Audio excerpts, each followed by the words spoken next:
کہ کسی عورت کو ماں کہنے سے واقعی طلاق واقع ہو جائے گی۔ تو یہ اس جواب کا مختصر سا خلاصہ ہے۔ یعنی گویا کہ یہ جو ہے کہ حضرت زید رضی اللہ تعالیٰ عنہ کی جو بیوی تھیں حضرت زینب، تو حضرت زید چونکہ آپ کے منہ بولے بیٹے تھے تو اس سے متبنہ کہ وہ احکام جیسا کہ آپ نے فرمایا ہے یعنی کہ ان کی بیوی بہو نہیں قرار بہو پائے نہیں قرار پائے گی۔ جزاکم اللہ حسن الجزا۔ دوسرا کارون صاحب ایک اور یہ ہے غزوہ خندق جیسا کہ مشہور جنگ ہے، اس میں بعض سختی کے ایسے دن بھی آئے کہ ایک لمبے عرصے تک وقت تک جنگ جو آپ کرنی پڑی، اس میں ان واقعات کو سامنے رکھتے ہوئے اس نے ایک اعتراض یہ کیا ہے کہ جنگ خندق کے موقع پر ایک دفعہ چاروں نمازیں جو ہیں اس نے لفظ و قضا کا استعمال کیا کہ چاروں نمازیں قضا ہوئیں، یعنی کہ نہیں پڑھی گئیں، سب سے آخر وقت میں وہ پڑھی گئی ہیں۔ تو یہ اعتراض کہاں تک صحیح ہے اور اس کا جواب پھر حضور نے کیا دیا؟ حضور فرماتے ہیں کہ جو ہماری صحیح اور معتبر احادیث ہیں ان میں اس بات کا تذکرہ نہیں ہے کہ چار نمازیں اکٹھی کر کے پڑھی گئیں۔ فرمایا ضعیف حدیث میں یہ روایت یقیناً موجود ہے جس کا سہارا لے کے پادری صاحب نے اعتراض کی بنیاد رکھی ہے، لیکن حضور فرماتے ہیں کہ جو ہماری صحیح کتابیں ہیں معتبر احادیث کی، ان میں اس ضعیف حدیث کے بالمقابل ایسی احادیث ہیں جو اس ضعیف حدیث کو رد کرتی ہیں۔ ان معتبر احادیث میں مثلا حضور نے بخاری کی شرح فتح الباری کا حوالہ دیا ہے، اس میں لکھا ہے کہ صرف عصر کی نماز اپنے اصل وقت سے ذرا تاخیر کے ساتھ پڑھی گئی تھی۔ دوسری بات حضور یہ بیان فرماتے ہیں کہ ہماری شریعت اس میں ضرورتوں کے مطابق مصیبتوں کے وقت میں ہر قسم کے حالات کے مطابق انسان کو تعلیم دی گئی ہے۔ چنانچہ ہماری شریعت نے فرمایا کہ اگر کوئی ضرورت ہو، کوئی دقت ہو، کسی مصیبت کا سامنا ہو تو نمازیں جمع بھی کی جا سکتی ہیں اور نماز قصر بھی کر سکتے ہیں۔ حضور فرماتے ہیں کہ بات یہ ہے کہ حضرت رسول پاک صلی اللہ علیہ وسلم وہ خدا کے نبی تھے، شریعت لے کر آئے تھے۔ نبی کی زندگی میں اس نبی کی زبان سے نکلنے والی باتیں اور اس کے عمل وہ شریعت کا حصہ قرار پاتے ہیں، کیونکہ قرآن کریم نے آپ کے بارے میں فرمایا ہے وَمَا يَنْتِقُ عَنِ الْهَوَىٰ إِنْ هُوَ إِلَّا وَحْيٌ يُوحَىٰ، کہ آپ کا قول وہ خدا کی وحی کے نتیجے میں ہوتا ہے۔ تو آپ کا یہ فعل کہ ایسے وقت میں جب کہ دشمن برسر پیکار ہے، میدان جنگ ہے اور شدت کا بلوہ ہے، مسلسل حملے پہ حملہ ہو رہا ہے، تو ایسے وقت میں آپ نے دو عبادتوں میں سے ایک کو مقدم کیا، یعنی دشمن کے حملے کے وقت اپنی جان کی حفاظت، اپنے مالوں کی حفاظت، اپنے بچوں کی حفاظت، اپنی عزت و آبرو کی حفاظت، ان چیزوں کی حفاظت کے کام کو مقدم کیا، پہلے اس کو سر انجام دیا اور پھر اس کے بعد دوسری بات جو نماز تھی اسے ذرا تاخیر سے ادا کیا گیا ہے۔ اس طرح حضور فرماتے ہیں کہ اگر اس طرح پادری صاحبان نے اعتراض کرنا ہے تو پادری صاحبان کو چاہیے کہ اسلام پر اعتراض سے پہلے اپنے گھر کی خبر لے لیں۔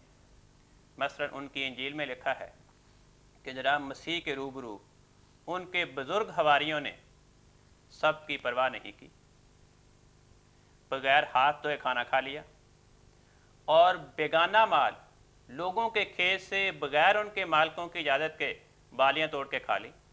تو حضور فرماتے ہیں کہ ہم پہ تو اعتراض کرتے ہیں اور اپنی اناجیل کی خبر نہیں لیتے۔ تو حضور نے فرمایا کہ بات یہ ہے کہ اسلام نے تو یہ کہا ہے کہ ایسے وقت جب مجبوری ہو،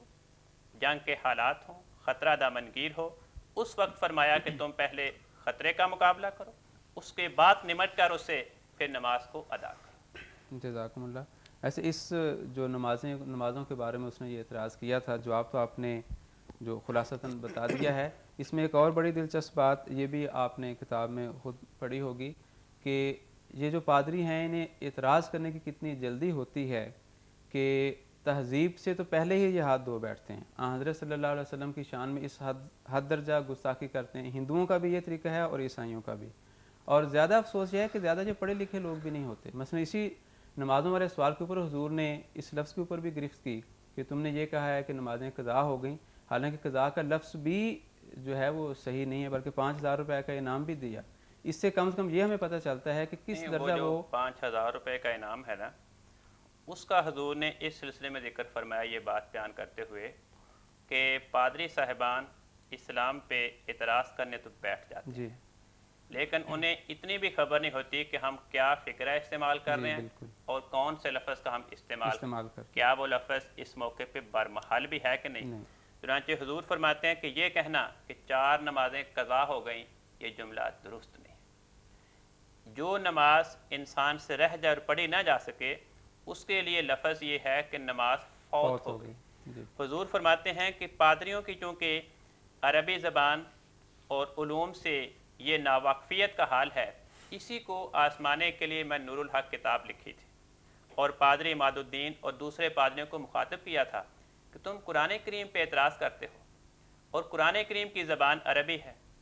جب تک تمہیں عربی زبان اور اس کی گہرائی اور اس کی فصاحت و بلاغت سے آشنائی نہیں ہو سکتی اس وقت تک تمہیں اس بات کا حق نہیں پہنچتا کہ تم قرآن پہ اعتراض کرو۔ چنانچہ حضور نے فرمایا کہ اگر تم نے اعتراض کرنا ہے تو سب سے پہلے اپنی عربی دانی ثابت کرو،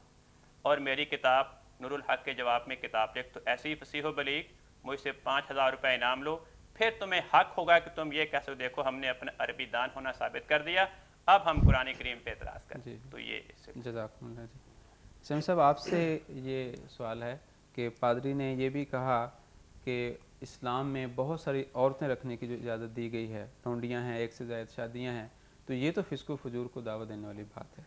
تو اس اعتراض کا حضور نے کیا جواب؟ جی پہلے مناسب ہوگا کہ اعتراض کی حقیقت سامعین پہ واضح ہو جائے۔ حضرت صلی اللہ علیہ وآلہ وسلم نے جو شادیاں 1 سے زیادہ کی اور مسلمانوں میں جو 1 سے زیادہ شادیوں کی اجازت ہے، اس کو دشمنان اسلام اعتراض کا موجب بناتے ہیں،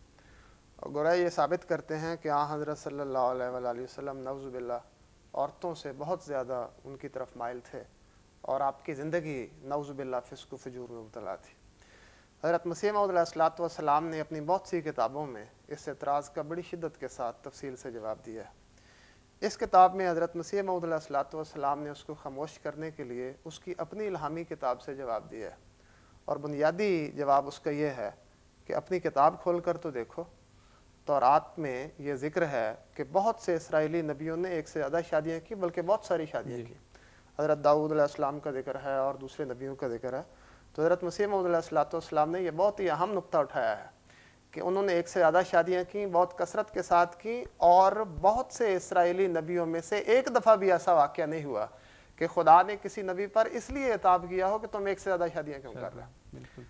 تو حضرت مسیح موعود علیہ السلام نے یہاں تو اس طرح اس کو خاموش فرمایا ہے، باقی دوسری جگہوں پہ بہت تفصیل کے ساتھ نعوذ باللہ وہ بھی فسق و فجور میں پڑے ہوئے تھے۔ داؤد کا اپنے ذکر ہے، سلیمان علیہ السلام کے بارے میں اور جگہ آتا ہے، اور کئی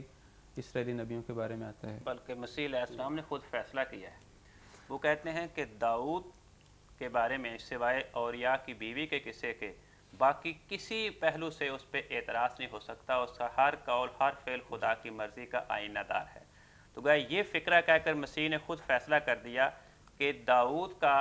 100 بیوی رکھنا وہ اعتراض کی ذیل میں نہیں آتا۔ تو مسیح علیہ السلام اس کا فیصلہ کریں، اور جو لوگ مسیح کی غلامی کا دم بھرتے ہیں وہ اس پہ اعتراض کریں، تو یہ بات کچھ زیب نہیں دیتی۔ وہی دراصل بات کہ خود انہیں علم ہی نہیں ہے اور بس اعتراض کرنے کی انہیں میں ضد اور تعصب کی بنا پہ اپنے مسلمات کے خلاف اعتراض کرتے چلے جاتے ہیں۔ صاحب دوسری ایک اس نے حدیث کا سہارا لیتے ہوئے، جس حدیث میں ان کے نزدیک یہ ہے کہ اس میں جھوٹ بولنے کی اجازت دی گئی ہے، تو وہ یہ کہتے ہیں دیکھیں جی آپ کے نبی نے حضرت صلی اللہ علیہ وسلم نے 3 دفعہ یا 3 جگہ جھوٹ بولنے کی اجازت دی ہے، تو اس اعتراض کو سامنے رکھتے ہوئے حضور نے کس طرح جواب دیا؟ جی یہ ایک بہت ہی اہم سوال ہے۔ اس نے جو اعتراض کیا ہے، عام ہمارے جو مسلمان علماء ہیں وہ بھی اس کا مطلب یہی سمجھتے ہیں کہ گویا حضرت صلی اللہ علیہ وسلم نے 3 جگہ جھوٹ بولنے کی اجازت دی ہے، بلکہ ہمارے مسلمان علماء بھی نبیوں پر اعتراض کرتے رہے، اس لیے مسیح موعود علیہ السلام نے تفصیل کے ساتھ اس اعتراض کو بیان کیا ہے اور اس کا جواب دیا۔ حضرت مسیح موعود علیہ السلام نے اس میں سب سے اہم نقطہ یہ بیان فرمایا ہے کہ قرآن کریم میں سچ بولنے کی جتنی تاکید ہے، فرمایا اس کا عشر اشیر بھی انجیل میں موجود نہیں، اور اگر کوئی ایسی تاکید دکھا دے سچ بولنے کی انجیل میں جس قدر قرآن میں ہے، تو فرمایا کہ میں اس کو کثیر انعام دوں گا، جس کا حضرت مسیح موعود علیہ السلام اس سے پہلے کئی جگہ وعدہ فرما چکے ہیں۔ حضرت مسیح موعود علیہ السلام نے اس بارے میں قرآن کریم کی کئی آیات ذکر فرمائی۔ آپ فرماتے ہیں کہ قرآن کریم کہتا ہے کہ جھوٹ بت پرستی کے برابر ہے، فرمایا